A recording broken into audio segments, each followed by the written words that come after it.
So, ayan na lang mga langga ang natira dun sa ham. Tingnan nyo, ginagawa ko ang aking asawa ng ham and cheese with lettuce, mga langga, sandwich. Ayan na lang ang natira. Tingnan nyo kung gaano kataba ang kakapal ang taba. So, ayan mga langga, tingnan nyo kung paano ko hiwain yung leftover na ham. So, yan, kuha na natin si daddy ng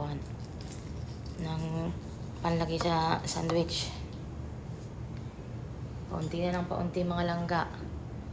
Kung kailan siya paunti ng paunti mga langga, saka naman parang masarap ang lasa niya. Nung madami siya mga langga, parang hindi mo masyadong ma-feel ang pagkain ng ham.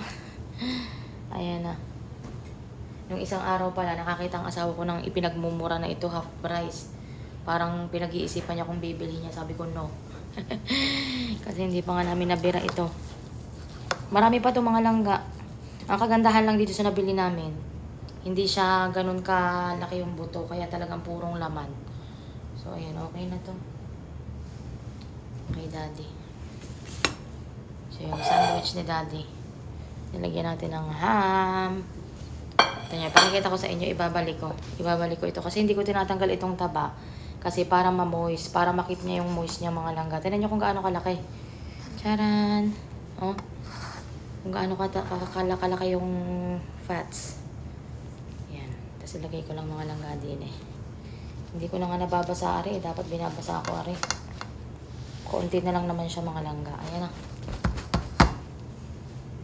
Lagyan natin sa hambag. Ilalagay ulit natin mga langga sa ref. At ito yung kay daddy. Lagyan natin ng lettuce and then a little bit of mayonnaise. And then lalagyan ko siya ng grapes.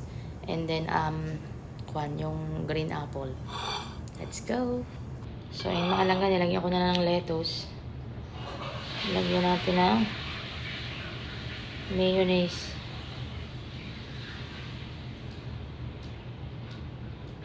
Ayan. And there you go. Yan ang aking dami.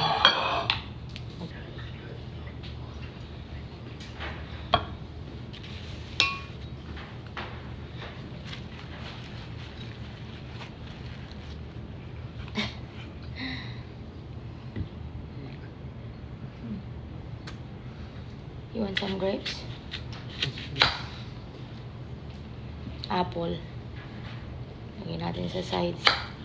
Gusto niya maliit lang yung gayat.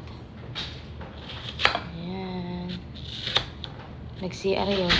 Kaya pandalas. Kukunin pa niya yung gamit niya sa sasakyan.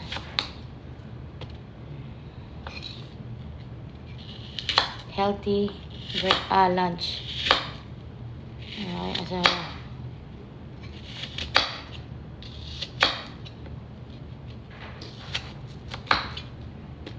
Diba? Sila natulog pa. So, ilagay natin dito. Ilagay natin dyan.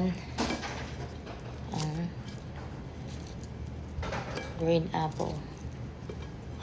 Diba? And, lalagyan din natin yan mga langga ng grapes. JB. Yan ang kuha ni daddy. So, meron tayo ditong grapes. Lagyan din natin ng grapes si daddy. Konti lang. Enough lang. Tcharan! Hugasan natin.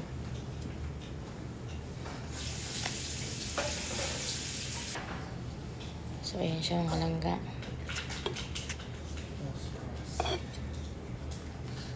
Kain tayo.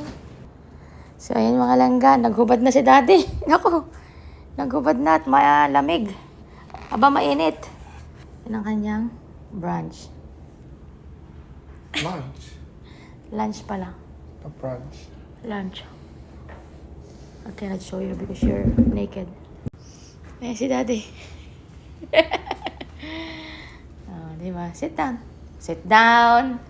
Sit down. Sit down. You're rocking the boat. Sit down. Sit down. You're rocking the boat. Do you want some lemonade? That's the only one that we have. No Coca-Cola. No Coca-Cola. Kain na kayo mga langga. Let's eat.